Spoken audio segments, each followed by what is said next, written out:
Nous allons donc démarrer cette première rencontre de la saison 2 des plateaux de la Fondation Corian. On va le démarrer dans une atmosphère extrêmement dynamique, positive, merveilleuse, joyeuse. On va démarrer autour d'un baromètre qui est produit tous les 2 ans sur les 4 pays sur lesquels Corian est présent. Donc l'Allemagne, la Belgique, l'Italie et la France, ce qui permet d'avoir aussi un regard au-delà d'Hexagone. On va démarrer sur ce baromètre où il y a, comme on dit un baromètre, donc il y a une partie qui se retrouve tous les 2 ans, qui permet de comparer des choses, et puis il y a une partie nouvelle, dédiée, thématique aussi à chaque fois. Là, le thème cette fois-ci sera autour de la notion d'utilité, ou de sentiment d'utilité, ou de rapport à l'utilité. On pourrait beaucoup discuter sur quel est ce terme, à quoi il sert, qu'est-ce qu'il veut dire. Pour beaucoup, l'utilité, c'est simplement vous servez à quelque chose, vous êtes donc productif. Ce que vous produisez, on s'en fiche un peu, mais la question, c'est de produire. Nous, on a vu évidemment une chose beaucoup plus large. Il peut y avoir une utilité symbolique, il peut y avoir une utilité sociale, il peut y avoir une utilité relationnelle, il peut y avoir simplement un sentiment d'utilité et une estime de non-utilité. Et je rappelle qu'on a le droit de ne pas être utile. On est toujours un être humain digne, même si on est dit pas utile. Alors, j'allais dire cet après-midi, un après-midi bien avancé quand même, cette fin de journée, cette soirée, on va la construire autour d'un plateau de 3 invités qui interviendront autour de cette thématique. D'abord Brice Teinturier, qu'on ne présente plus.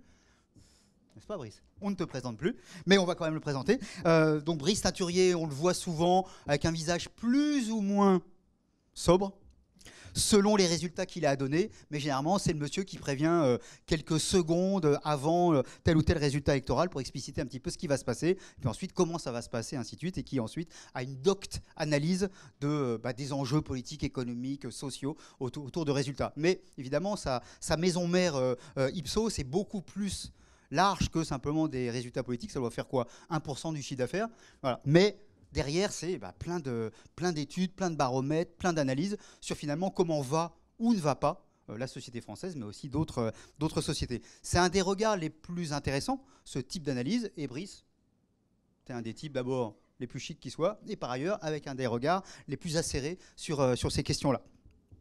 Il n'est pas très gourmand, c'est son seul défaut. Et je n'ai pas réussi à le convaincre sur le chocolat noir, mais c'est un vieux débat. Voilà. Alors, deuxième intervenant, Madame Debré, qui dirige une structure qui permet en fin de compte de réfléchir autour de ce qu'on appelle la fonda, de tout le tissu associatif, et qui donne en fin de compte d'une certaine manière une voix au tissu associatif, et qui permet aussi à ce que ce monde-là, qui est extrêmement disparate, qui est extrêmement différent, qui est extrêmement pluriel, il y a de tout, et parfois de n'importe quoi. Mais il y a de tout surtout autour, et comment ces personnes-là trouvent aussi un discours commun, trouvent aussi des analyses communes, réfléchissent aussi à quel moment ils peuvent s'associer, et ainsi de suite. Je rappelle aussi qu'il n'y aurait pas le tissu associatif en France, le pays s'écroule. Je rappelle d'ailleurs, je fais cette incidente, qu'une grosse partie des bénévoles, on les retrouve chez les vieux, chez les retraités. Vous savez, ces gens dits inactifs, je crois qu'il y a un président de la République qui parle souvent comme ça, eh bien ces derniers de cordée, souvent, contribuent très très très fortement à faire tenir le monde associatif. Au-delà de ça, bien sûr, il y a heureusement d'autres bénévoles, des gens beaucoup plus jeunes, et puis il y a des professionnels, il y a des gens dont c'est le métier. C'est globalement à peu près 10% de l'emploi salarié en France vient du monde associatif et de l'économie sociale et solidaire. Donc c'est pas rien, et c'est même un des rares secteurs qui a plutôt tendance à augmenter les emplois. Et puis le troisième intervenant sera Philippe Guton, ici présent, qui à la fois, il a plein de casquettes, je ne vais pas les dire toutes, c'est un spécialiste, c'est un psy.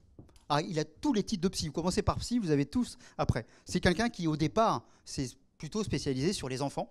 Et puis, peut-être, l'âge venant, qui sait, a commencé à s'intéresser aussi à d'autres catégories de population. Et par ailleurs, il préside aujourd'hui une structure très connue aujourd'hui qui s'appelle Hold Up, qui est une des rares structures finalement qui représente, dans laquelle des seniors, des gens âgés, sont associés ensemble et font... à la fois réfléchissent, mais aussi font, je dirais, éclater leur voix. Souvent, j'en suis un exemple, on parle à la place d'eux, d'une certaine manière, des plus âgés.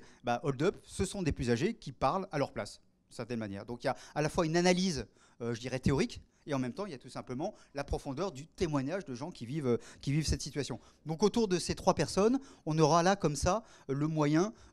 après avoir écouté Brice, on aura le moyen aussi de réagir, de discuter sur qu'est-ce que ça veut dire. Merci de nous avoir rejoints. C'est une jeune fille qui a suivi une formation de très très grande qualité qui s'appelle le Master des directeurs des établissements de santé, qui se trouve à l'INSEE, que j'ai la chance de diriger. Et donc j'en fais la pub puisqu'elle arrive. Et voilà. Et c'est parce que nous sommes aussi un secteur, un métier, où il y a de tout. Il y a du privé lucratif, du privé non lucratif, il y a du secteur public et tout ça.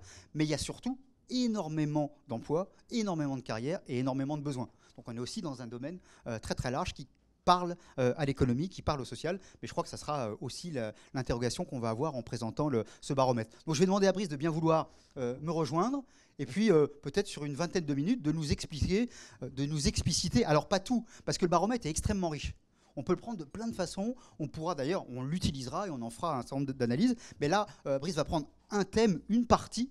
Et encore une fois, bien sûr, hein, il est accessible. D'abord, il y a des éléments papier qui sont là. Et puis, par ailleurs, il est accessible sur le site.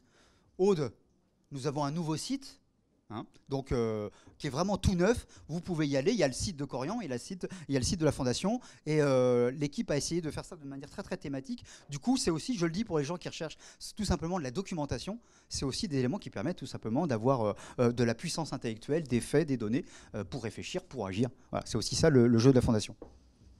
Monsieur le directeur. Bonsoir, merci à Serge qui est un showman, ça on le sait tous, mais un showman qui a du contenu, du savoir et en plus beaucoup de qualité, entre autres celle du chocolat. On a des débats qui peuvent être vifs, mais pas autant d'opposition qui semblait le dire. Je vais vous présenter donc les éléments spécifiques de cette vague d'enquête.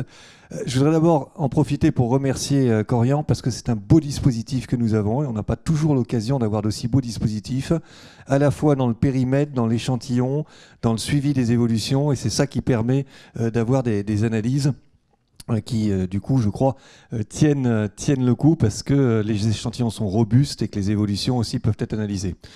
Alors là, nous avons travaillé sur 4 pays. Vous le voyez ici, France, Allemagne, Italie et Belgique, avec 2 échantillons en miroir. Et rien que ça vous montre la richesse de l'investigation, puisqu'on a un échantillon représentatif dans chaque pays de la population âgée de plus de 65 ans et un échantillon miroir représentatif des 15-65 ans. Et en réalité, on devrait toujours procéder comme cela quand on cherche à analyser les spécificités d'une catégorie de personnes, que ce soit en termes d'âge ou de CSP, parce que c'est vraiment la comparaison qui permet de savoir si ce qu'ils nous disent est spécifique ou pas, et de bien comprendre les choses. Alors, premier élément, on a un rapport très positif des seniors et du sentiment d'utilité qu'ils ont, parce que vous le voyez, c'est un résultat qui peut paraître surprenant pour ceux qui ne connaissent pas forcément bien cette matière, donc pas pour vous, mais la satisfaction de leur vie est non seulement élevée, mais elle est particulièrement élevée entre 65 et 79 ans. C'est là où on a des pics qui sont extrêmement élevés, plus de 80% de personnes qui nous disent qu'elles sont donc satisfaites de leur vie. On va voir pourquoi. Il y a énormément de raisons positives qui expliquent ça. Il peut aussi, ne soyons pas dupes de ça, il peut aussi y avoir un effet où on a rabaissé un peu ses ambitions. Votre carrière professionnelle ou une partie de votre vie est derrière vous. Donc vous n'êtes pas forcément dans la bataille un peu oppressante du quadrat qui doit tout se prouver en même temps.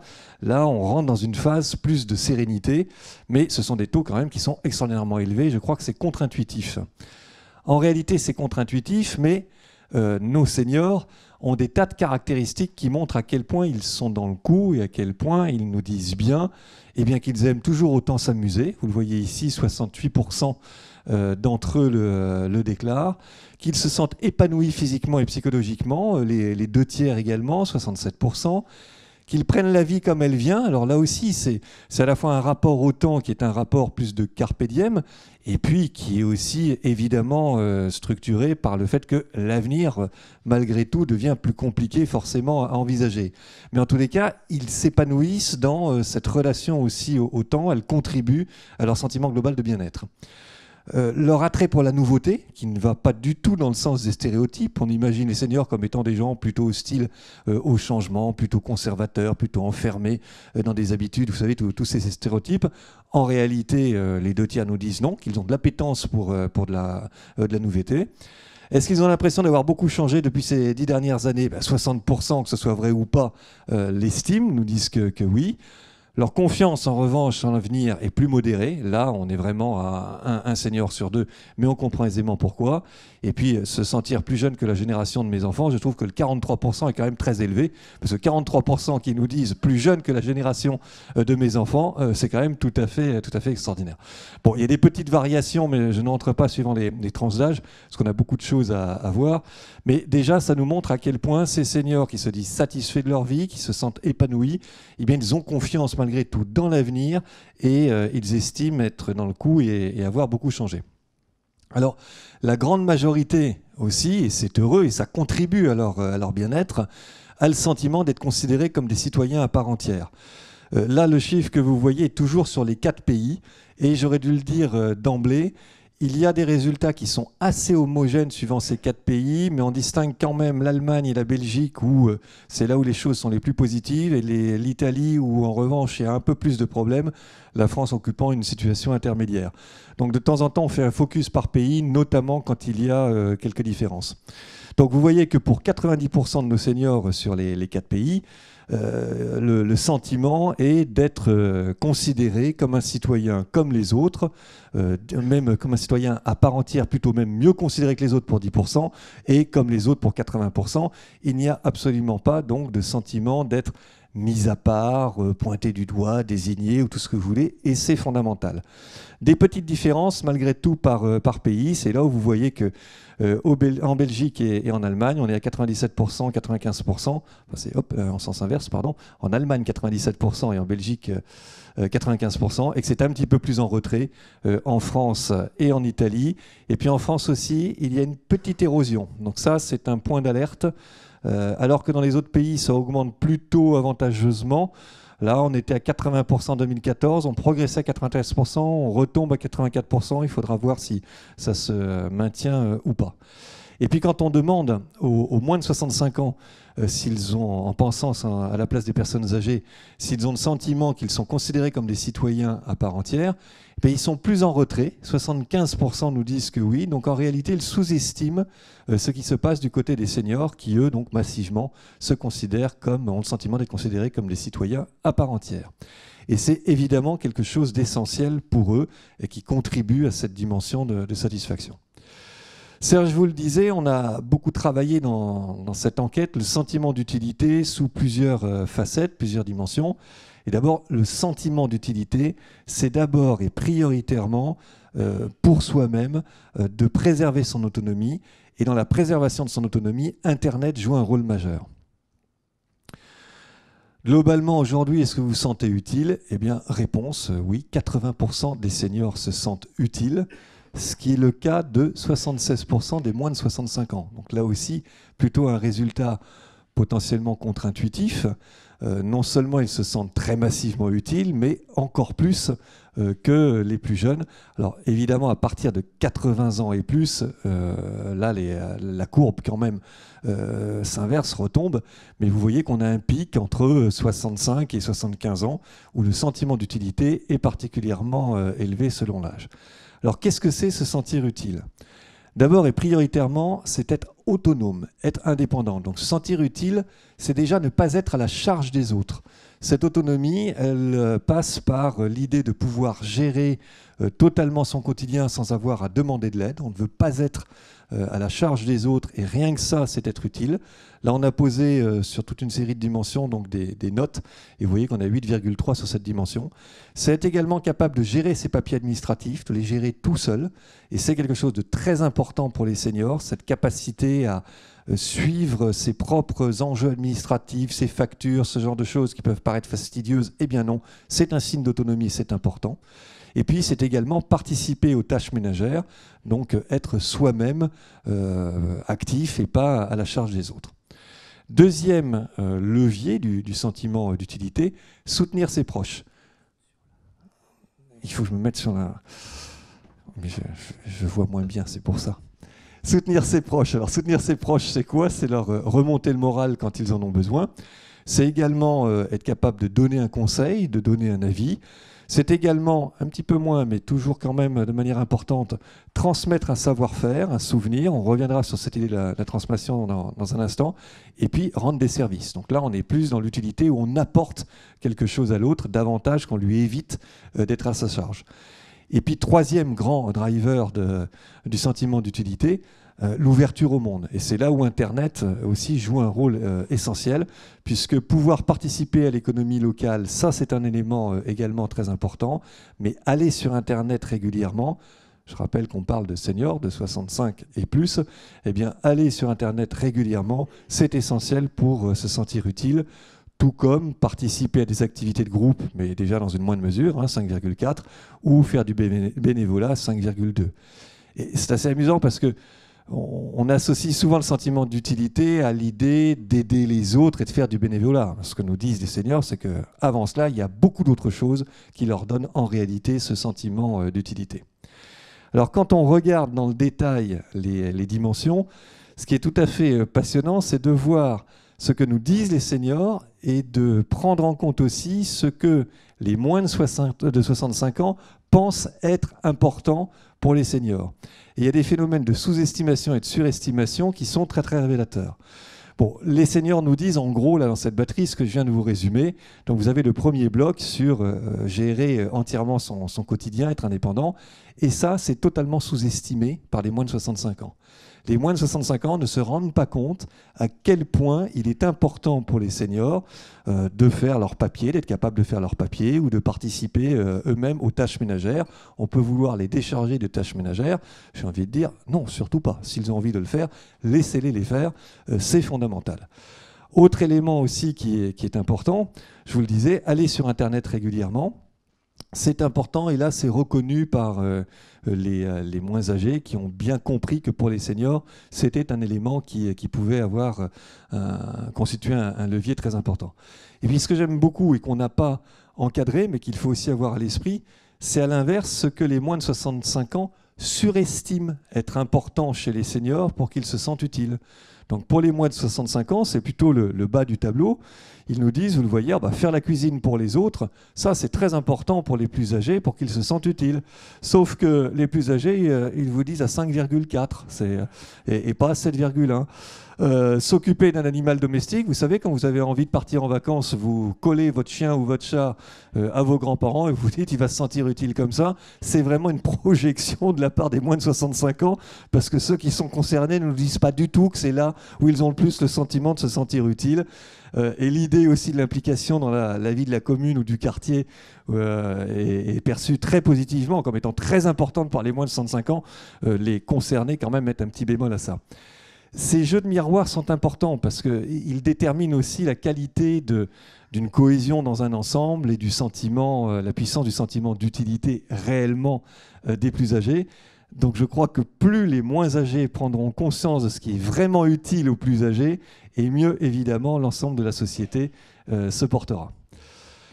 Alors on a aussi travaillé sur leur comportement en termes d'usage d'Internet. Moi j'ai été assez fasciné quand même parce que pour le coup je n'imaginais pas que le taux pouvait être aussi élevé chez les plus âgés. 82% nous disent qu'ils envoient des mails au moins une fois par mois et 66% au moins une fois par semaine. Bon, c'est tout à fait cohérent et logique avec l'importance que revêt pour eux Internet et le fait d'être en relation. Mais vous voyez également que gérer leurs finances, c'est un point absolument clé et que pour cela, ils vont également sur Internet. Utiliser les réseaux sociaux, on en a plus d'1 sur 2 qui le fait une fois par mois. On est quand même très loin de l'image d'Épinal, des plus âgés, qui auraient éventuellement un petit usage du mail, mais uniquement un usage du mail. Les réseaux sociaux, c'est quelque chose qui ne leur est pas étranger. Et il y a, on le sait, des réseaux qui permettent, des boucles qui permettent évidemment d'être en relation avec la famille, de recevoir des photos et ce genre de choses. Et c'est très important. Et les autres pratiques sont un peu moins nourries, pas forcément majoritaires, mais pas négligeables malgré tout. Hein. L'utilisation de Skype pour 28% des plus âgés au moins une fois par mois, ça peut être un peu inattendu. Et puis, aller sur des sites pour vous informer sur votre santé. Donc là, on sent bien qu'il y a une implication personnelle qui est forte, mais 40% nous disent qu'ils y vont au moins une fois par mois. Donc c'est vraiment une catégorie de la population qui est tout à fait dans la connexion, voire l'hyperconnexion. Là encore, les images d'Épinal, les stéréotypes sur des seniors ou des très âgés qui seraient dans le repli total sont fausses. Et puis quand on vous a mis aussi la colonne des 80 ans et plus, parce qu'elle montre que évidemment la pratique baisse, mais c'est assez logique, mais elle n'est pas inexistante non plus. Donc à 82, à 85 ans, on continue à avoir, dans des proportions qui ne sont pas totalement négligeables, ce type de recours à Internet. Alors, autre grande dimension, on a vu aussi que être utile pour les seniors, c'est l'être pour les autres. Là, on est dans une logique de soutien, d'altérité, et on a des niveaux d'aide très élevés dans les deux sens, c'est-à-dire des moins de 65 ans vers les plus de 65 ans, et des plus de 65 ans également vers les moins de 65 ans. Alors on vous a mis, le tableau est un peu chargé là, mais on vous a mis justement en regard ces deux grands fondamentaux. Donc à gauche, vous avez ce que les 15-64 ans nous disent apporter comme soutien aux plus de 65 ans, et à droite, c'est l'inverse, c'est l'aide apportée par les seniors aux plus jeunes. Et là aussi, les proportions sont importantes, mais dans les deux sens. Donc je vais pas m'étendre. Vous voyez bien que, évidemment, soutenir les plus âgés quand ils sont malades, eh bien 66% nous disent oui, je le fais, et, parfois ou régulièrement. Mais les seniors aussi, à 48%, vont soutenir les autres quand ils sont malades. Les soutenir moralement quand ils se sentent déprimés, donc les 2/3 des moins de 65 ans le font. Un senior sur deux le fait également vis-à-vis des plus jeunes. Ça vaut pour le conseil, ça vaut pour la transmission des informations. La transmission des informations, on est également, et ça j'ai trouvé que c'était fascinant, dans les mêmes proportions dans les deux populations observées, avec pas forcément le même type d'information. Mais c'est ça justement qui est très enrichissant et qui montre que la circulation est nécessaire et se fait bien et que chacun y trouve son compte. Chez l'aide apportée par les jeunes, ça va être des transmissions d'informations ou de connaissances informatiques et autres.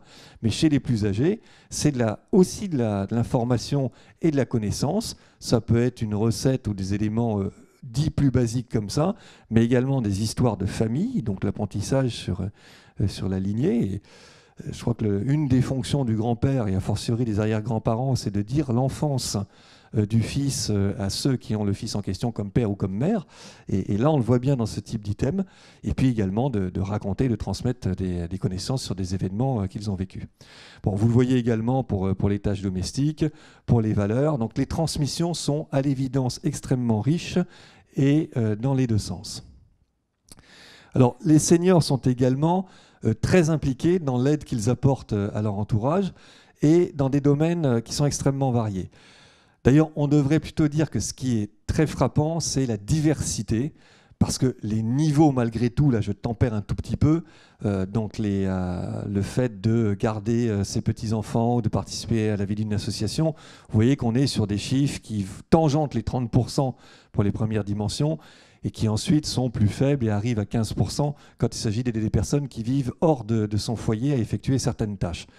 Donc c'est relativement modeste, mais là aussi, ce n'est pas négligeable. Et ce qui est assez impressionnant, c'est la grande diversité des aides qui peuvent être apportées, qui sont donc très, très variées. Et puis, ça, c'est un résultat que moi j'ai trouvé également extrêmement intéressant. Vous allez voir pourquoi, et par moments peut-être un petit peu inquiétant. Il y a une tentation de limiter les droits des seniors, qui n'est pas négligeable chez les plus jeunes, et qui est parfois intériorisé par les seniors eux-mêmes. Vous le voyez tout de suite, et notamment sur les deux premières dimensions. La question, c'était pour le bien de l'ensemble de la société, seriez-vous favorable ou défavorable à la mise en place systématique des mesures suivantes lorsque les personnes âgées atteignent un certain âge? Les obliger à s'arrêter de travailler une fois atteint l'âge effectif de la retraite. Vous avez quand même une personne sur deux qui vous dit 49%, oui, il faudrait les obliger de s'arrêter à travailler. Alors, on voit bien aussi pourquoi il peut y avoir une concurrence, il y a des plafonds de verre, il y a des croyances sur le fait que ça libérerait des postes pour les actifs. Mais c'est quand même extrêmement violent, moi je trouve, qu'il y ait comme ça une personne sur deux qui se dit qu'il faut les empêcher de travailler même s'ils en ont envie. Et c'est quelque chose qui est également intégré par les 65 ans et plus. Là, il y en a 44% qui adhèrent à cela. Alors peut-être parce que certains n'ont absolument pas envie, par exemple, de continuer à travailler et que ça leur permet de post-rationaliser aussi cette non-envie, mais également aussi parce qu'ils peuvent avoir intériorisé cette norme qui ferait qu'il ne faut plus travailler une fois qu'on a atteint l'âge de la retraite.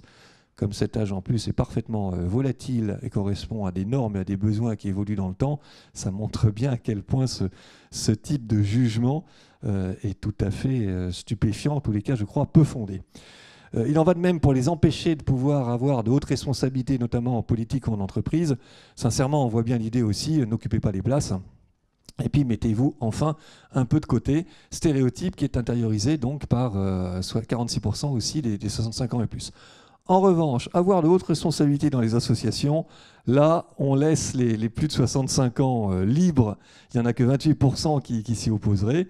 Et puis, limiter le droit de vote, notamment sur des sujets concernant l'avenir des jeunes générations. J'ai envie de dire, fort heureusement, il n'y a que 19% de la population qui serait prête à ce type de mesures. Alors, il y a près également d'un Européen sur deux de moins de 65 ans qui jugerait durement, c'est-à-dire qui considère que ce serait choquant ou ridicule, certaines initiatives de la part des personnes âgées. Par exemple, si elle décidait de créer son entreprise, bien 48% des Européens trouvent ça choquant ou surtout ridicule. Et là aussi, les plus âgés partagent pour 50% d'entre eux ce type de ressenti ou ce type d'attitude. S'engager en politique et se présenter à une élection, même chose, 47% trouvent ça choquant ou ridicule. Et là, pour le coup, il n'y a pas forcément de concurrence, puisque, vous le savez, au contraire, on est dans un système politique dans de nombreux pays où on commence à avoir de plus en plus une crise des vocations pour les fonctions électives. Donc on ne peut pas dire, comme pour le marché économique, qu'il y aurait une occupation des places induites, mais ça renvoie à d'autres considérations, à d'autres jugements et à d'autres perceptions. Ce que je trouve aussi stupéfiant, là, pour le coup, c'est les 44% qui trouveraient choquant ou ridicule que la personne âgée reprenne ses études pour commencer une nouvelle activité. Là, pour le coup, il y a des choses qu'on aurait envie de creuser davantage avec des entretiens individuels approfondis pour mieux comprendre ce type d'attitude. Moi, elle me paraît tout à fait étonnante et c'est partagé par un tiers, donc un gros tiers des plus âgés eux-mêmes. Et puis, si elle refusait de partir à la retraite et continuer à travailler, 41%, là, on retrouve un peu ce qu'on avait vu auparavant, trouverait ça choquant ou ridicule. Ça traduit en réalité, je crois, beaucoup de choses sur le rapport au travail de ceux qui sont des actifs, davantage encore que sur leur rapport aux plus âgés. Je pense que c'est ça qu'il y a en creux également derrière. Dernier volet, enfin, est-ce qu'on peut se sentir utile lorsque l'on vit en maison de retraite? Donc vous voyez que le thème était vraiment très riche autour de l'utilité et on a également creusé cette dimension en posant d'abord, cette fois-ci donc aux 15 ans et plus, cette question: est-ce que selon vous il est possible de vivre dans une maison de retraite et de se sentir utile? Alors 58%, ce qui est bien, ce qui est majoritaire, mais ce qui traduit aussi quand même une représentation plus nuancée ou plus négative, puisqu'il y en a 42% qui pensent l'inverse. Mais 58% nous disent oui, on peut être heureux de vivre dans une maison de retraite. Là, vous voyez qu'on a également quelques petits détails selon les pays et selon l'âge, mais restons donc sur ce 58%. Et puis, est-ce qu'il est possible dans une maison de retraite, de vivre dans une maison de retraite et de se sentir utile? Eh bien là, pour le coup, vous avez le chiffre global à sauter, mais 14% qui nous disent oui, tout à fait, et 38% oui, assez, donc 52%, avec une intensité qui est à 14% seulement. Et là encore, quelques détails par pays où vous retrouvez ce que je vous indiquais. Donc là, l'Italie qui est un peu plus en retrait, mais là, c'est même la France aussi qui est un petit peu plus en retrait. Et puis, selon la fréquence des visites, enfin, d'autres tris qu'on fait, mais je passe un peu rapidement. Alors, on a essayé de travailler aussi qu'est-ce qui pouvait donner ce sentiment d'utilité ou de bien vivre dans les maisons de retraite. Et on a posé cette question pour qu'elles éprouvent un sentiment d'utilité plus fort. Estimez-vous important ou pas que les personnes âgées qui vivent en maison de retraite puissent faire les choses suivantes si elles le souhaitent? Et on a toujours notre effet miroir qui est, je crois, important.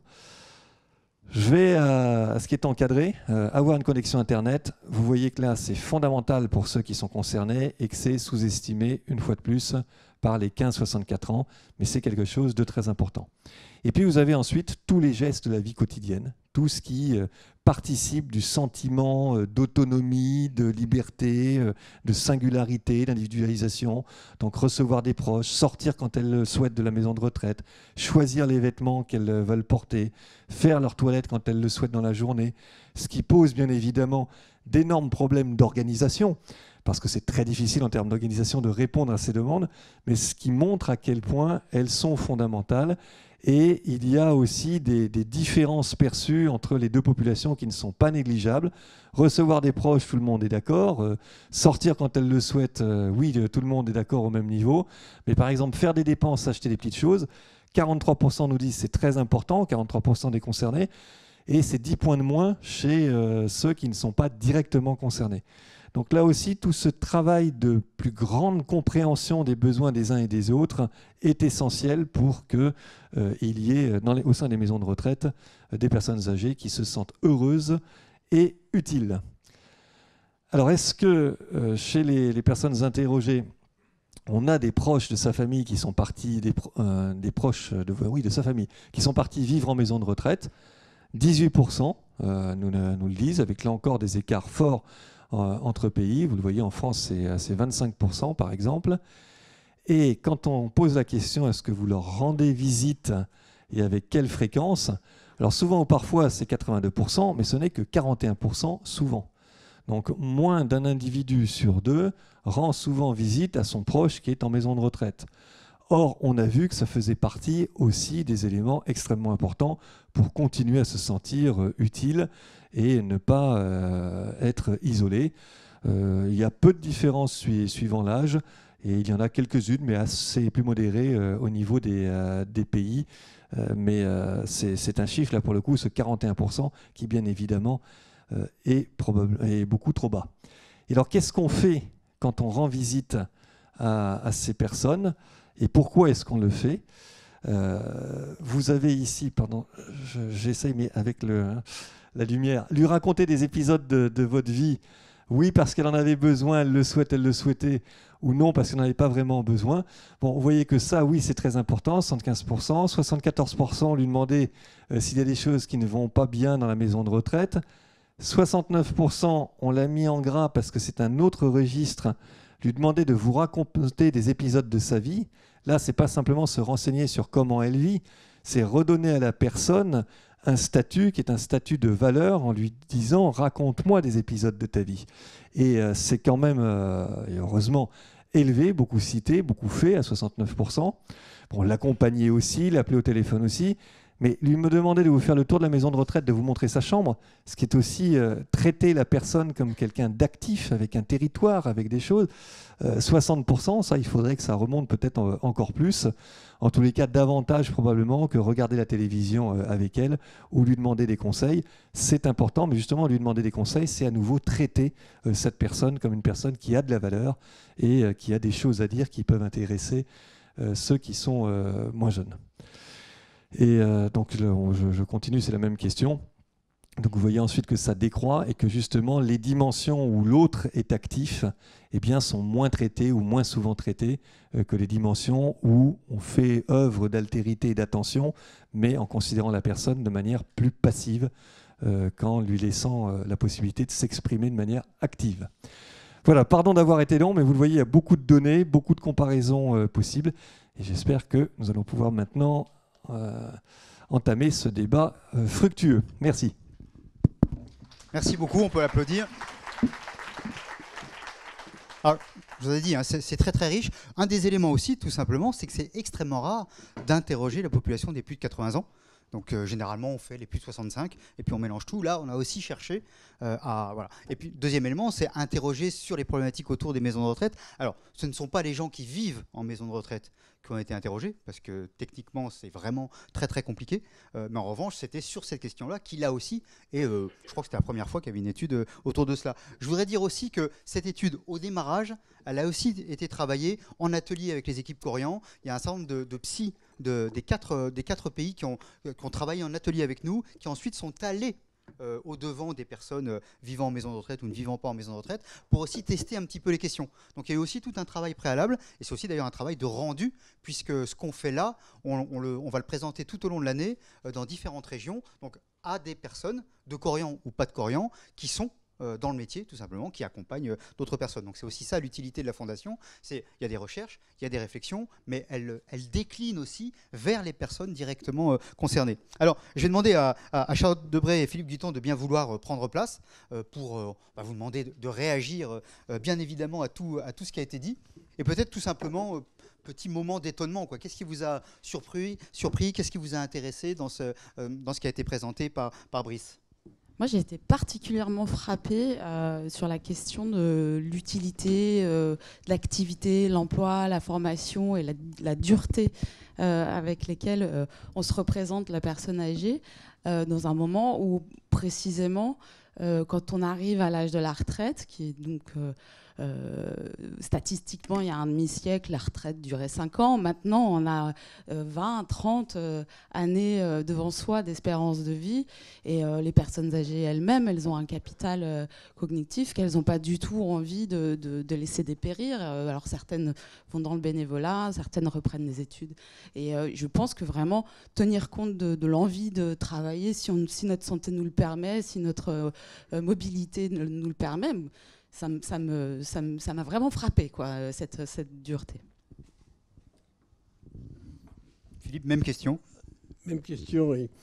Oui, mais j'ai parlé un peu de ma présence à Hold Up dans la mesure où j'y ai envie de travailler, justement, malgré mon grand âge. Mais ce n'est pas ça seulement sur lequel je vais témoigner. C'est une question que je me pose, c'est pourquoi toi, Serge, tu me demandes de venir, moi qui suis psychanalyste, qui n'arrête pas de taper un peu sur la sociologie. J'ai même écrit que le vieillissement n'arrive pas à se faire connaître à cause de la sociologie. Enfin, bref. Et alors, j'ai d'une certaine façon, dans mon écoute de ce très brillant présentation, cette idée qu'il y a là une analyse sur les stéréotypes concernant le vieillissement. Ce n'est pas une analyse des vieux ou des aînés, enfin peu importe comment on les nomme, mais essentiellement des stéréotypes dont ils sont l'objet, à la fois lorsque vous interrogez les plus jeunes, hein, les moins de 65 ans, comme vous dites. Je ne sais pas si ce terme de moins de 65 ans signifie beaucoup quelque chose aujourd'hui, mais à la fois du côté des plus jeunes ou des jeunes, hein, 15-65 ans, et également du côté des vieux eux-mêmes. Le plus exemplaire, c'est le vieux qui dit qu'au fond, même violemment, on devrait l'empêcher de prendre des responsabilités. Il faut qu'il soit utile, mais pas responsable. Quelqu'un qui a été responsable toute sa vie, il n'a plus raison d'être responsable aujourd'hui. Enfin, il y a des antinomies. Il faut absolument que ce vieux se retire, le permis de conduire. Enfin, toute une série de choses qui ont été, en fait, réellement débattues dans les commissions de l'Assemblée. Alors, voilà. Donc, je fais une critique de la sociologie, je ne vais pas le répéter indéfiniment, mais mais elle est utile dans l'analyse des stéréotypes, car comme analyste, eh bien, ces stéréotypes apparaissent constamment. Alors, alors d'une certaine façon, où je me situe lorsque je fais des travaux sur les seniors. Alors, il y a une phrase sur laquelle je crois c'est assez net. C'est pas l'enquête là, c'est l'enquête d'il y a 2 ans.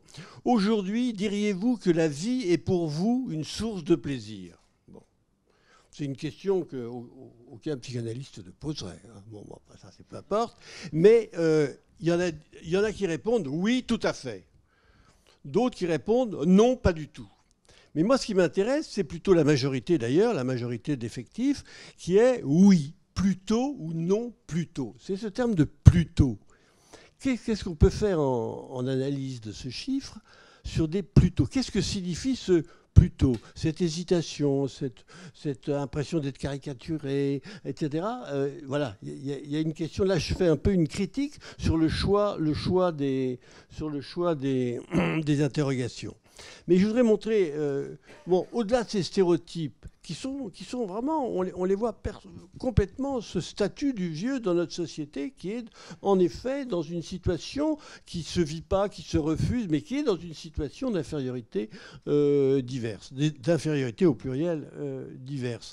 Mais alors, quelle est la position que je peux avoir comme analyste, alors, par rapport à ces stéréotypés que je rencontre, bien entendu, chez chacun des patients que je peux rencontrer en tant que médecin et psychanalyste.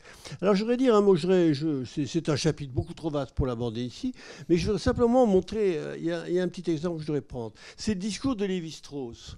Le dernier discours de Lévi-Strauss, dans lequel il a montré qu'il avait 2 mois. Qu'il était en clivage du mois, nous disons en clinique psychiatrique. Il avait 2 mois. Un mois virtuel. Je pense que le mois virtuel, c'est celui que vous avez analysé. Mais si c'est trop méchant, je retire. Mais non, pas trop. Bon. Un mois virtuel et un mois intime. Un mois intime. Et ce mois intime, il a pu l'esquisser. Il a beaucoup parlé de son mois virtuel dans sa conférence, mais beaucoup moins de ce mois intime. Mais il en a parlé à un moment qui me semble tout à fait crucial. C'est dans les quelques lignes ou quelques paroles dernières de sa conférence. C'est « Je vous remercie de m'avoir écouté et maintenant je me sens mieux ». C'est-à-dire qu'en concluant simplement de façon très naturelle, d'une certaine façon, il nous dit « Si je suis écouté, si je peux parler, si je suis écouté, alors je me sens mieux ». Alors c'est cette dimension du moi intime qui m'intéresse, moi. Mais c'est un moi intime qui est chevauché, étouffé par les stéréotypiques multiples dont on a entendu l'expression tout à l'heure. On retrouve dans le baromètre, évidemment, beaucoup des sujets, des questions essentielles qui ont été soulevées à travers nos travaux de prospective. Ce sentiment d'utilité, on parle de pouvoir d'agir dans nos travaux à la Fonda, le pouvoir d'agir des seniors ou leur citoyenneté ou leur capacité à agir sur leur environnement proche. Ils sont déjà très contributifs. C'est les premiers aidants en direction des enfants. Ils sont très investis dans les associations. Ils occupent beaucoup l'espace des conseils municipaux. Ils sont parfois même trop nombreux, surreprésentés dans les conseils d'administration des associations, mais ils sont déjà très contributifs.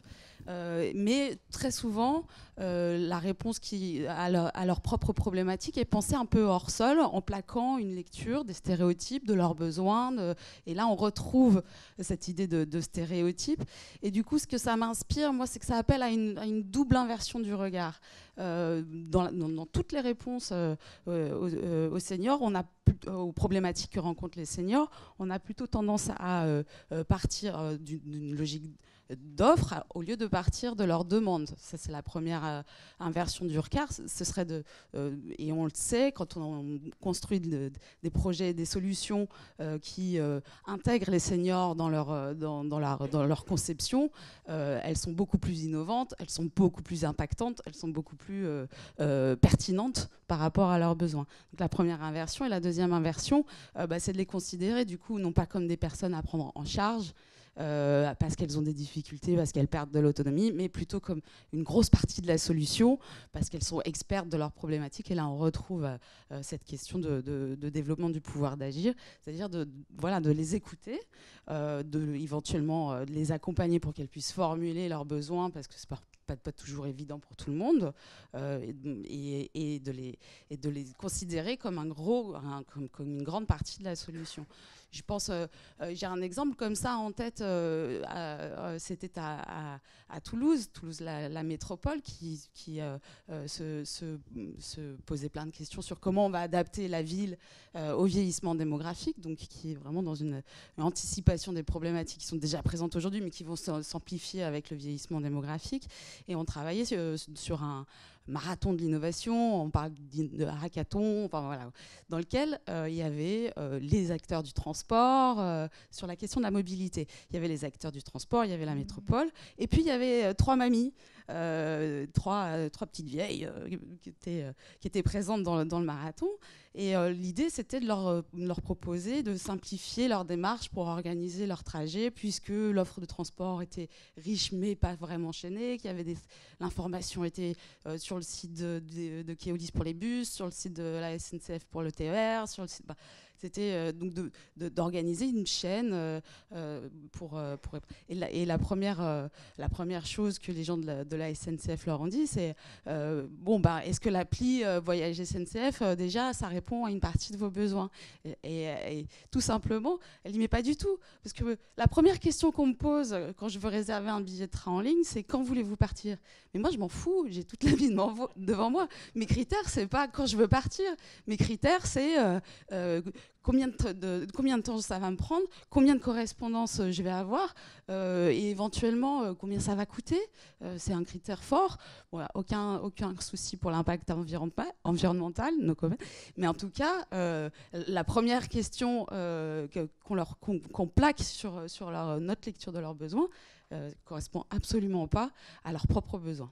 D'autres exemples, en Pologne, il y a une commune qui vraiment a intégré les seniors dans la construction des politiques publiques qui leur sont dédiées, avec un panel de seniors qui sont consultés chaque année, avec des visites de terrain pour...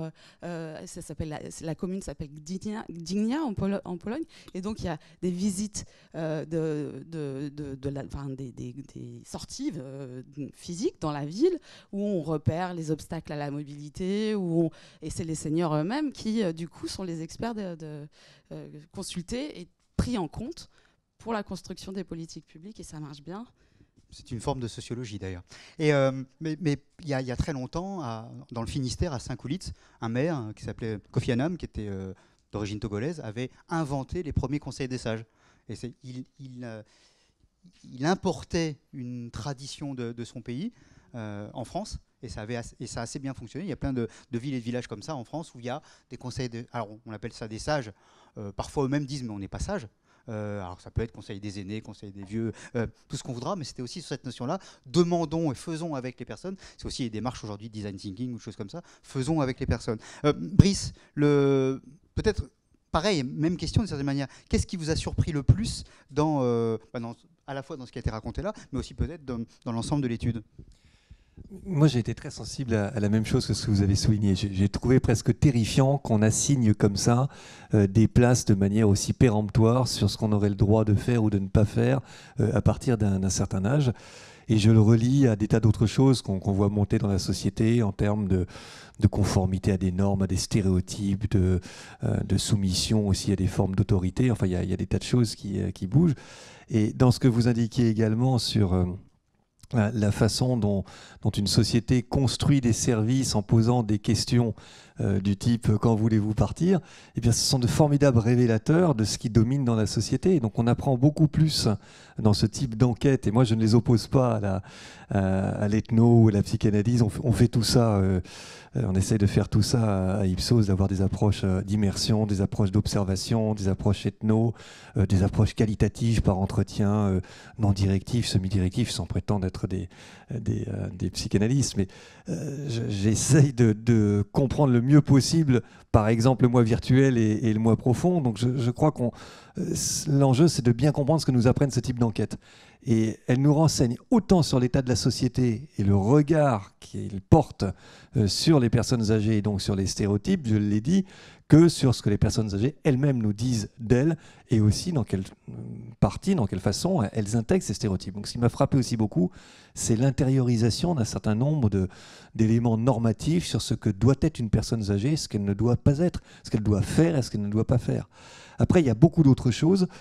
J'ai pas été très surpris par l'importance d'Internet parce que on le sent bien, on le voit bien monter.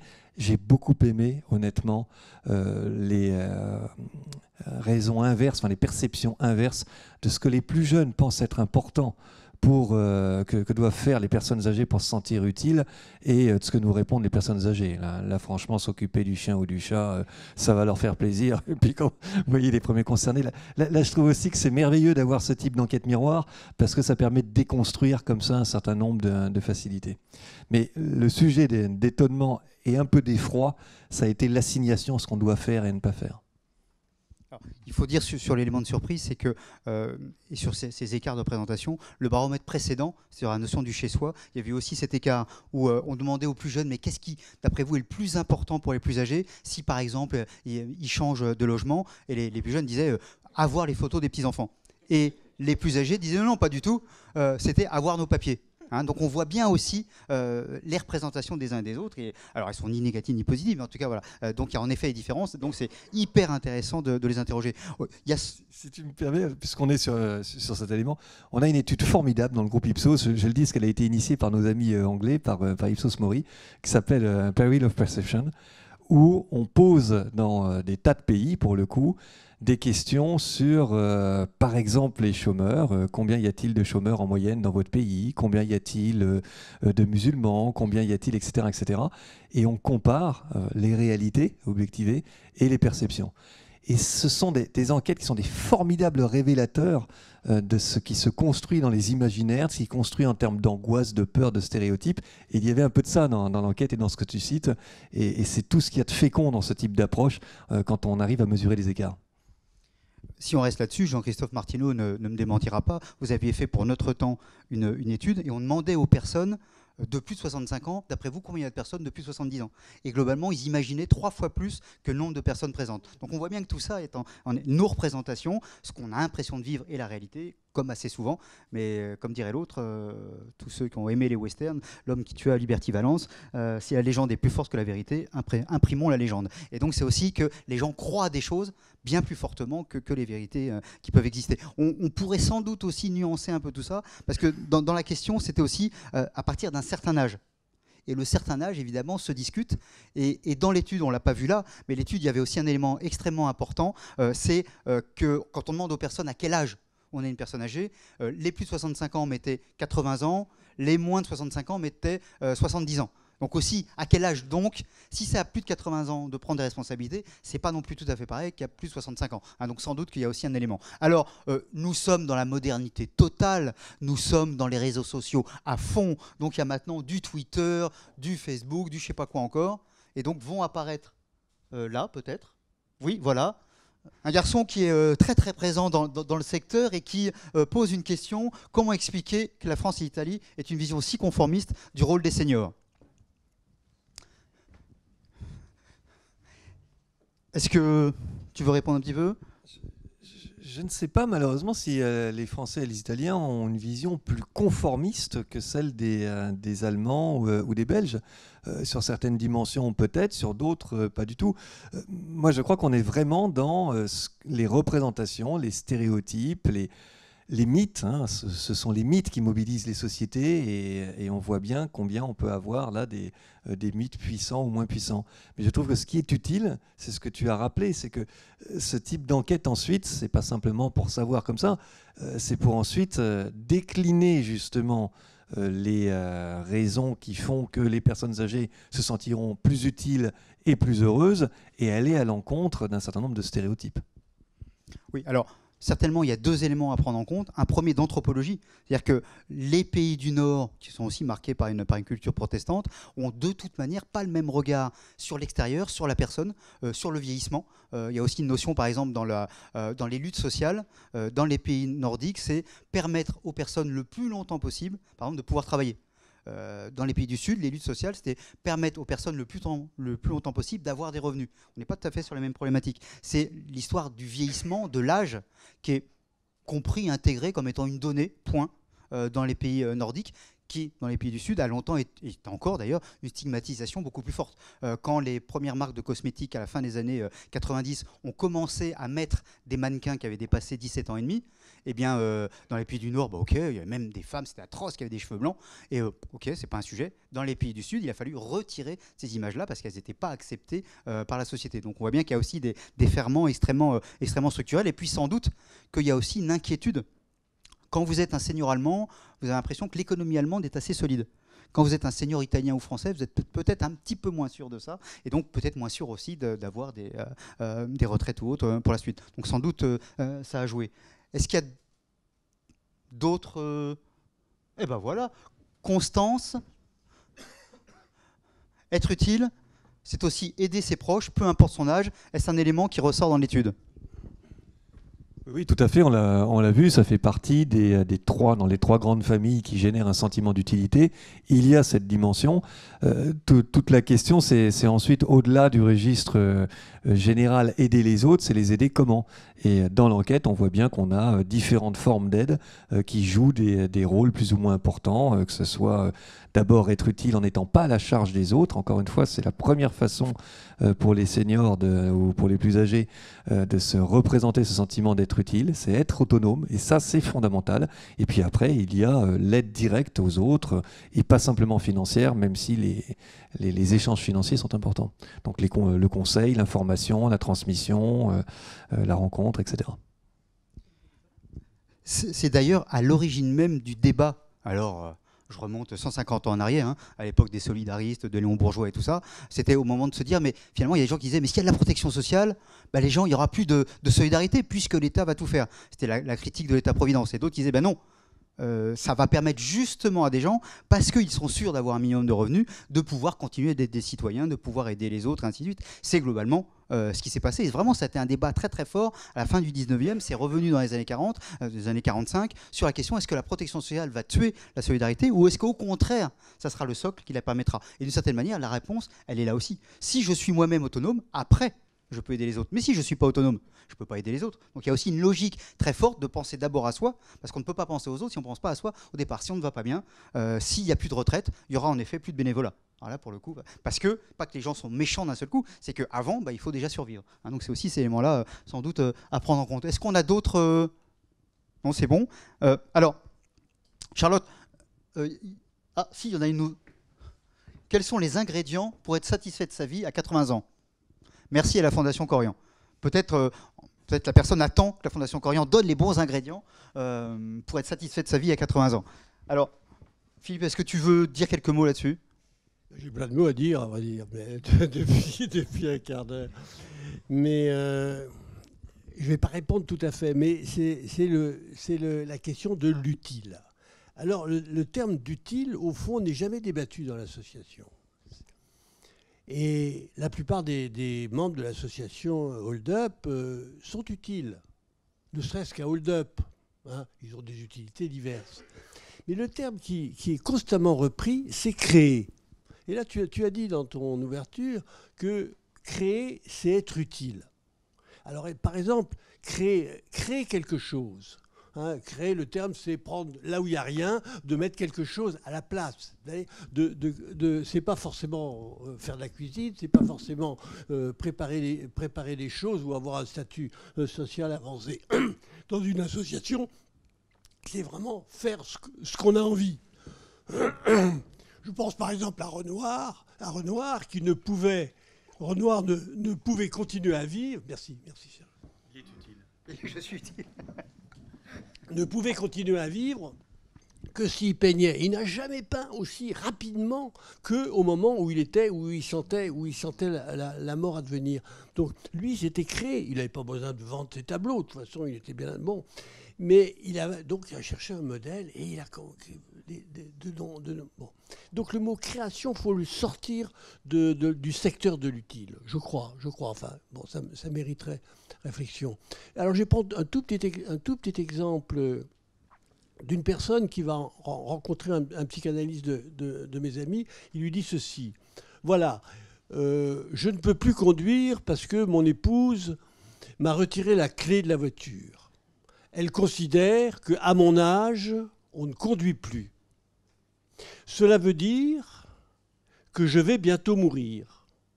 Et je voudrais vous rencontrer, commencer une analyse, c'est paradoxalement, commencer une analyse, parce que j'ai encore beaucoup de choses à dire. Et je ne vois pas dans mon entourage des gens qui pourraient m'écouter. Alors c'est ça le mot intime de Lévi-Strauss, on le retrouve. Mais c'est ça que je ne crois pas possible de découvrir par des questions.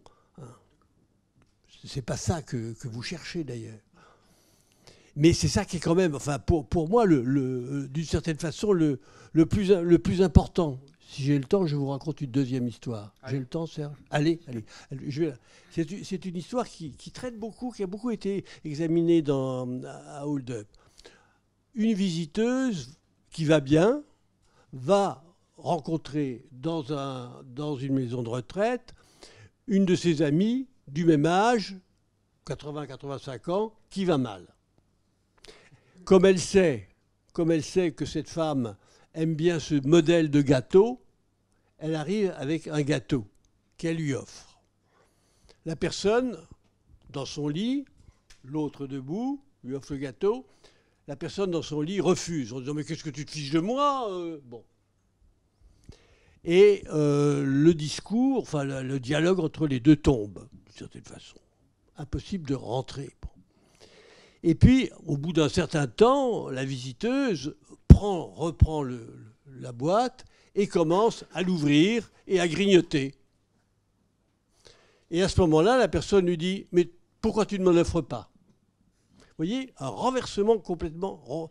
Dans le premier temps de cette visite, on va dire, c'est le pouvoir du visiteur insupportable.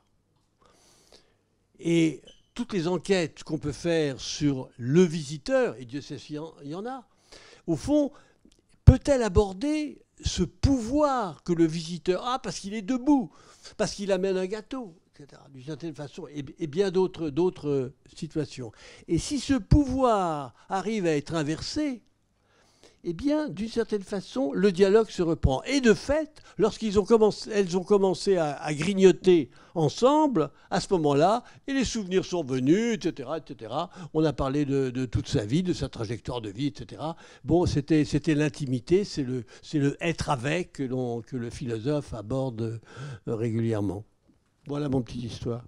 Merci beaucoup. D'ailleurs, c'est pour ça aussi que la notion de partage de repas est bien plus forte que portage de repas. Parce que justement, déjeuner ensemble, dîner ensemble, c'est échanger avec l'autre. Alors, on va rester... Choisir son menu. Choisir. D'ailleurs, on voit bien, hein, la notion d'autonomie, c'est celle du choix. Ouais. Je voudrais juste rebondir et prolonger ce que vous disiez. Et en même temps faire une critique, parce qu'évidemment c'est toujours fécond d'essayer de faire la critique de ses propres outils. C'est qu'on est très dans un registre cognitif. Et il y a une dimension qui est encore relativement peu étudiée, et je pense qu'on pourrait la pousser, qui est la dimension des émotions. Vous avez fait allusion, c'est pour ça que je rebondis là-dessus, dans ce dialogue de la personne qui à un moment donné se rebelle. Et je crois que cette capacité à non seulement admettre, mais à reconnaître et à favoriser l'expression des émotions par les plus âgés, alors même qu'on a tendance à dire, conseil des sages, la tempérance, comme si, avec l'âge, justement, on éprouvait de moins en moins d'émotions. Ça aussi, c'est quelque chose qu'il faudrait beaucoup plus prendre en compte. Il est non seulement réel, mais très bien, je crois, que les personnes les plus âgées puissent encore s'indigner, se mettre en colère, être tristes. Et ces dimensions-là, purement émotionnelles, peut-être que c'est un volet qu'il faudrait qu'on travaille davantage dans la meilleure prise en compte des stéréotypes pour les déconstruire, mais également des besoins de ces personnes âgées, et pas simplement l'utilité qui sonne très rationnelle ou des transactions ou des choses comme ça. C'est vraiment un tout, donc peut-être pour un prochain programme de recherche. Juste, souvent les journalistes, dans les débats ou dans des échanges, quand il y a des manifestations de retraités ou autres, me disent « mais de toute façon, les retraités ne peuvent pas faire grève ». Je leur dis, bah, si, justement, ils peuvent déjà descendre dans la rue et puis refuser de consommer, refuser d'aller chercher les enfants, refuser dans le tissu associatif. Ils ont de quoi faire grève. Et c'est vrai que dans les représentations, là aussi, bah non, comme ils sont à la retraite, ils font rien. Et donc, s'ils font rien, ils ne peuvent pas faire grève. Donc, on voit bien aussi. Donc, ils ont le droit, la colère aussi, elle est à partir de là. Je propose qu'on a beaucoup... Juste dire un mot sur ce que tu viens de dire.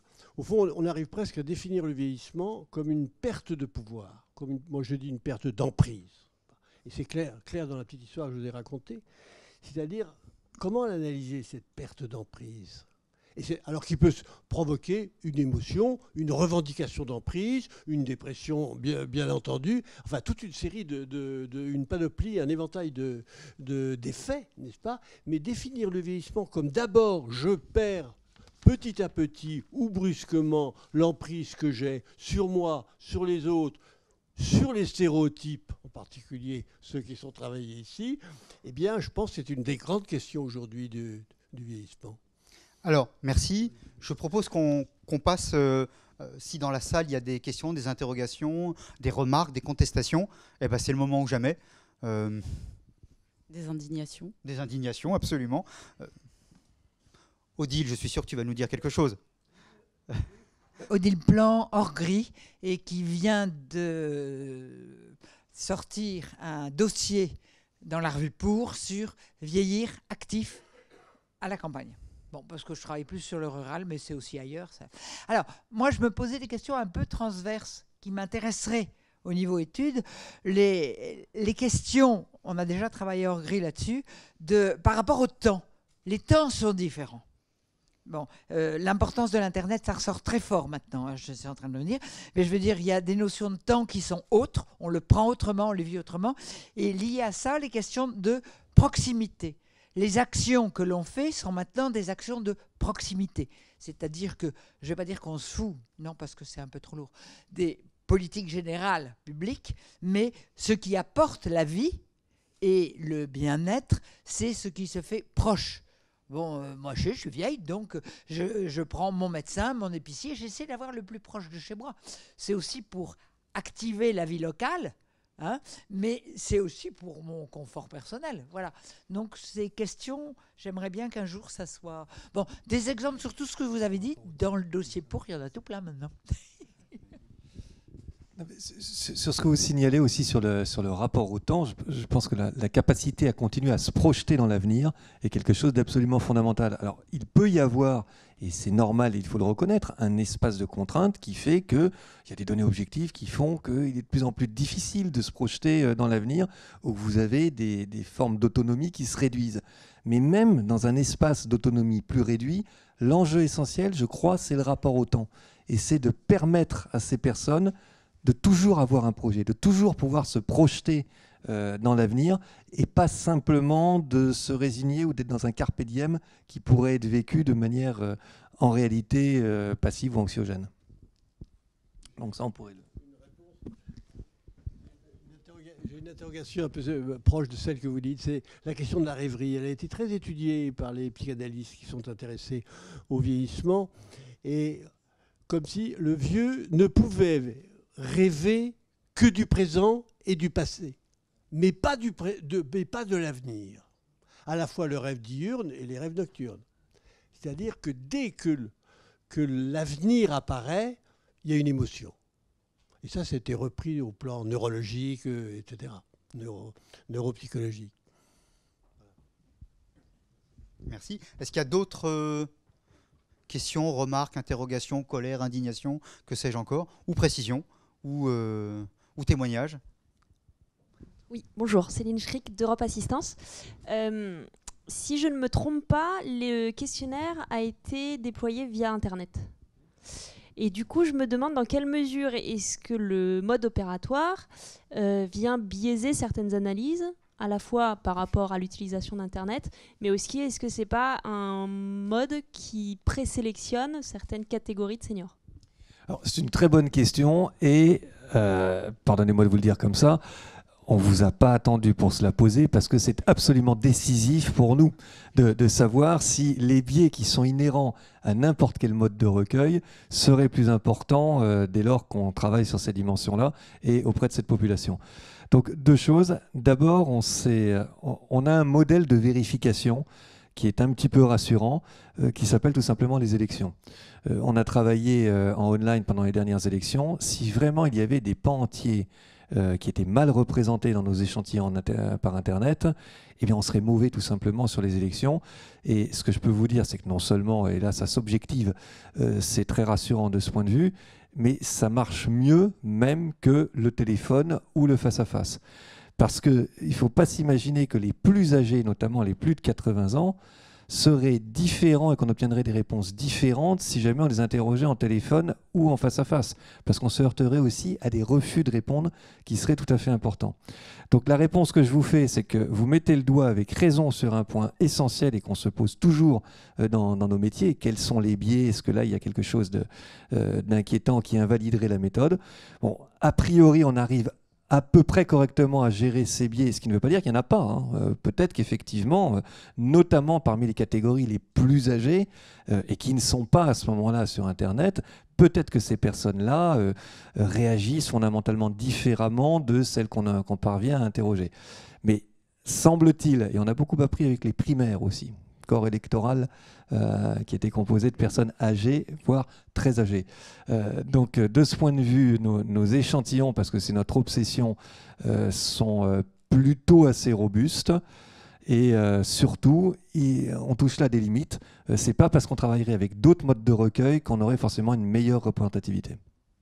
Mais c'est une très bonne remarque et vous avez 1000 fois raison. Il faut toujours se poser la question des biais liés aux méthodes de recueil, puis il y en a plein d'autres, des biais. C'est ça surtout sur lequel je voulais insister, c'est que les gens, dès qu'on dit Internet, pensent à une fracture générationnelle. Or, la problématique, elle n'est pas du tout là. Elle est la fracture sociale de l'électronisme. C'est-à-dire qu'il y a des gens qui ont 20 ans, qui sont les champions du monde des jeux vidéo et qui pour autant sont incapables, par exemple, à déclarer leurs impôts sur Internet ou à répondre à un questionnaire. Donc c'est une question, le biais, à mon sens, il est beaucoup plus social. Il y a des personnes qui sont...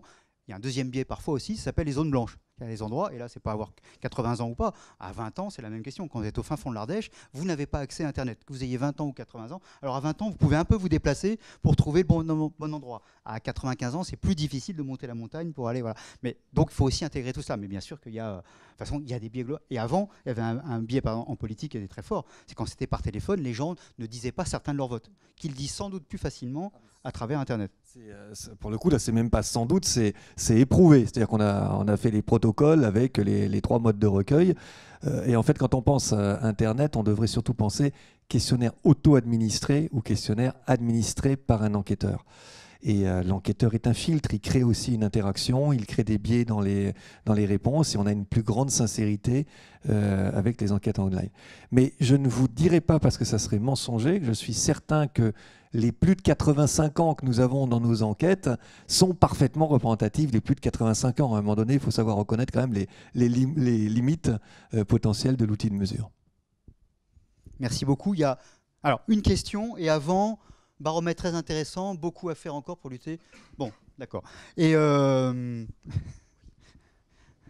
oui, bonjour. Donc Sadik Filipovic. Donc, moi, je suis consultant spécialiste des problématiques de vieillissement et donc j'ai eu l'occasion de travailler pour les différents gouvernements à la mise en place donc, des politiques liées au vieillissement. Et donc justement, la question que je me pose, c'est si vous avez l'occasion de présenter cette étude à des gens qui vont décider demain, donc notamment les pouvoirs publics sur OK, mais qu'est-ce qu'on en tire par rapport à des politiques publiques, par rapport à des résultats de cette étude, qu'est-ce que vous direz ?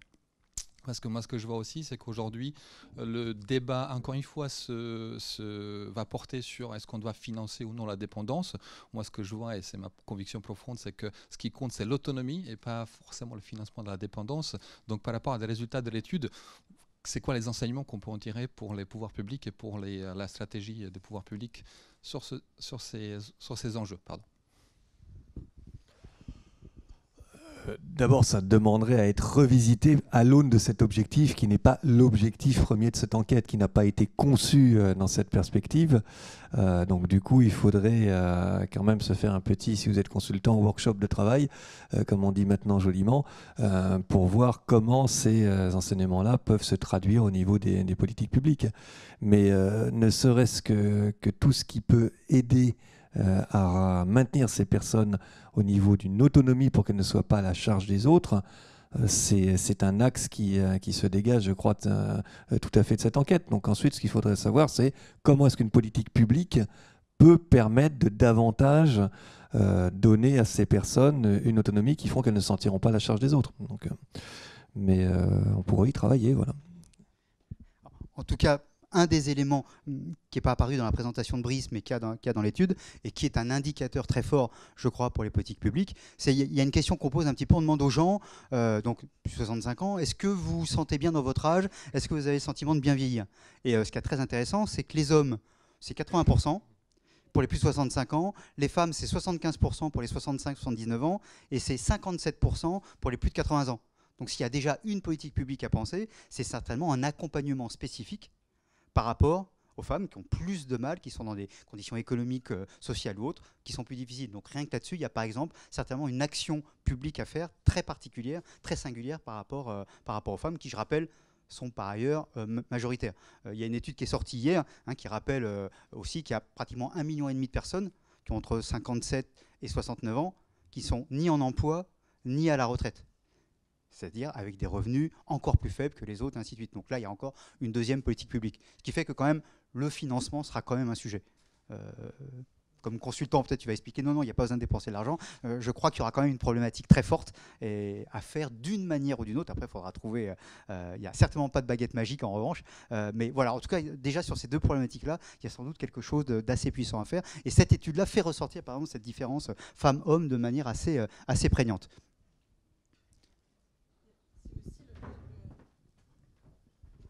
Il y a aussi au niveau c'était pas non plus dans votre présentation, Monsieur Teinturier, mais le sentiment de bien-être qui décroît avec l'âge, évidemment. Intuitivement, on comprend pourquoi. Mais là, du coup, il y a une attention particulière quand même à apporter aux plus âgés et en particulier à ceux qui sont dans cette situation de pauvreté, hein, parce que vivre avec 60% d'un revenu médian, c'est la maison de retraite est même pas une option. Enfin, mais le maintien à domicile, c'est aussi un coût impossible. Donc c'est vraiment sur les plus en difficulté, sur les femmes. Moi, j'avais été frappée. Comme c'était pas dans votre présentation, je l'ai pas noté, mais c'est vrai que on voit bien qu'avec le vieillissement, on retrouve le prolongement des inégalités de traitement, de salaire. On va les retrouver avec le vieillissement. C'est pas surprenant non plus, mais en tout cas, des propositions pour, en tout cas, avoir une attention particulière pour les plus fragiles, les plus pauvres, les plus âgés, vraiment ne pas les oublier, ça me paraît être une proposition d'ordre politique essentielle. Et un autre axe stratégique pour permettre à la société vieillissante de rester innovante, de rester dynamique, c'est aussi d'être beaucoup plus dans le décloisonnement des réponses, parce que des interactions entre les acteurs du logement, du soin, du bien-être, de la santé peuvent être beaucoup plus fructueuses, non seulement parce qu'elles auront plus d'impact, mais en plus beaucoup plus utiles, beaucoup plus pertinentes pour répondre à la situation des personnes qui sont souvent saucissonnées, qui doivent s'adresser à un tel pour son problème d'oreille, à un tel pour son problème de logement. Et voilà, c'est parfois un parcours du combattant. Et évidemment, quand on entre progressivement dans la dépendance, ça devient carrément un labyrinthe, quoi. Et donc c'est très difficile s'il n'y a pas des aidants qui soient associatifs, professionnels, familiaux, pour une personne, plus elle vieillit, de s'orienter dans ce millefeuille administratif qu'est la France.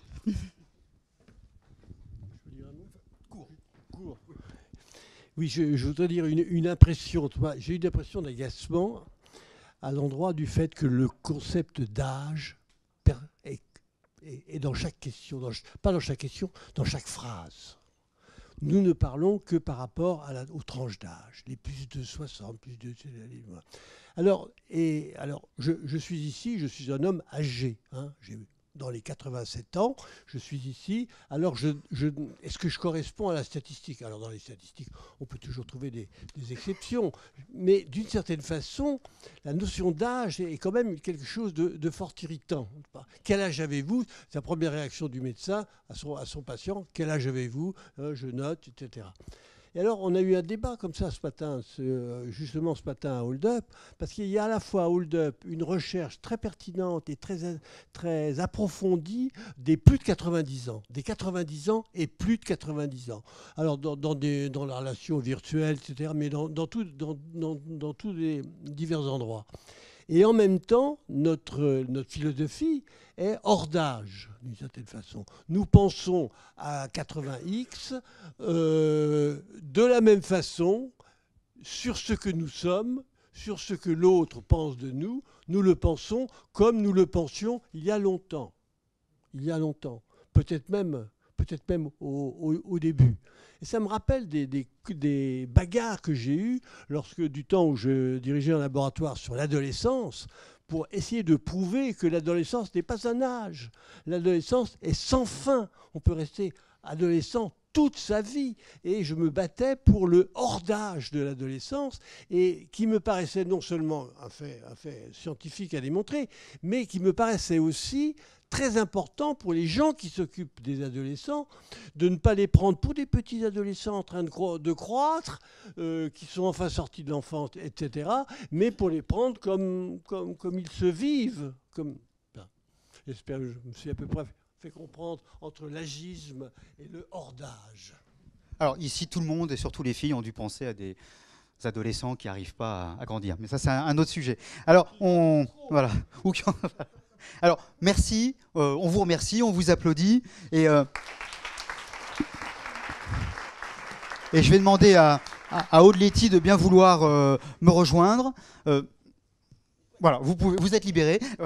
À Aude Letty bien vouloir me rejoindre. Et on va parler, Aude, qui est la déléguée générale de la Fondation, on va parler autour du prix de la Fondation. Merci beaucoup, Serge. Alors, je prends...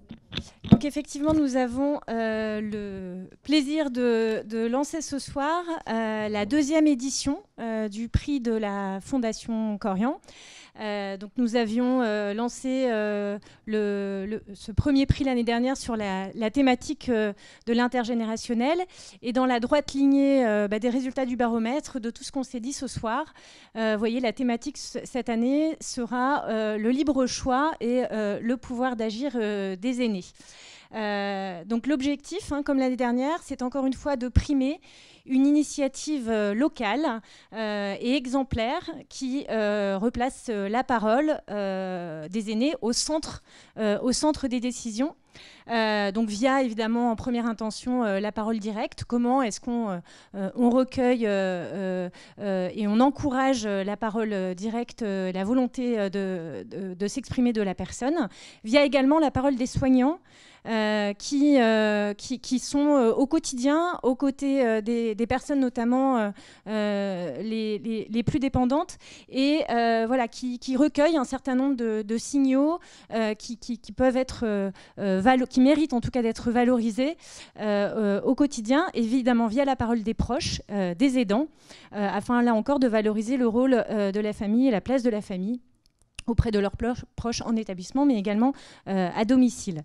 Voilà, donc comme l'année dernière, vous avez tous les éléments sur le site internet de la Fondation Corian, avec le règlement du prix et le dossier à télécharger et à compléter. Donc, prioritairement, sont invités à candidater donc des associations locales ou départementales, des entreprises de l'économie sociale et solidaire, mais également des collectivités publiques qui justifient de 3 ans d'expérience. Donc je vous disais, les critères de sélection sont l'utilité et le caractère innovant et original de l'action, les partenaires engagés dans le projet, la mobilisation des acteurs locaux, le potentiel de rayonnement du projet et l'évaluation évidemment qualitative et quantitative de l'action. Je vous rappelle que l'année dernière, nous avions primé un projet qui s'appelle toujours d'ailleurs Oreilles en balade, sur la thématique de l'intergénérationnel. C'est la mise en place de parcours audio qui visent à valoriser le patrimoine culturel et touristique de l'Aveyron via la parole des aînés. Donc on a eu le plaisir d'inaugurer ces premiers parcours début juillet. Il y avait énormément de monde. Il y a 10 parcours qui ont été inaugurés cette année. Et on espère pouvoir participer là sur l'année qui vient à la mise en place de nouveaux parcours dans d'autres régions. Ouais, donc l'idée, c'est aussi de faire vivre ces projets dans la durée. Donc on est ravis de réitérer cette année le partenariat avec la Fonda autour de ce prix avec vous, Charlotte. Peut-être, voilà, pouvez-vous nous dire 2 mots sur cette thématique de cette année, pourquoi vous réitérez cet engagement? Bon, vous l'aurez compris, la thématique de cette année est au cœur de nos préoccupations. Enfin, voilà, c'est vraiment un enjeu fort qu'on donne leur juste place, qu'on écoute toute personne qui est considérée comme bénéficiaire d'une action, donc qu'elle soit une politique publique ou une action associative. Pour nous, c'est un enjeu très fort que de considérer le pouvoir d'agir des personnes et leur expertise d'usage, comme disent joliment les gens de la DD Carmonde. Nous, à la Fonda, on est le laboratoire d'idées du monde associatif. À chaque fois qu'on a l'opportunité de valoriser la créativité, l'expertise, l'impact, l'utilité sociale, les impacts sociaux en chaîne, les chaînes de valeur qui viennent nourrir le territoire, le commun territorial, on encourage ces dynamiques. Évidemment, autour des enjeux de vieillissement démographique, il y a une multitude, un foisonnement d'innovation sociale. En 2 mois, dans le cadre de notre étude, on a collecté comme ça 300 avec l'aide très précieuse d'Orgri qui avait déjà commencé à collecter, à référencer des pratiques inspirantes. Pas parce qu'on croit qu'il faut tout documenter, mais parce que c'est des sources d'inspiration pour d'autres. On ne croit pas forcément que ça peut s'industrialiser, mais en tout cas, on peut s'inspirer d'un territoire à un autre ou d'un acteur à un autre.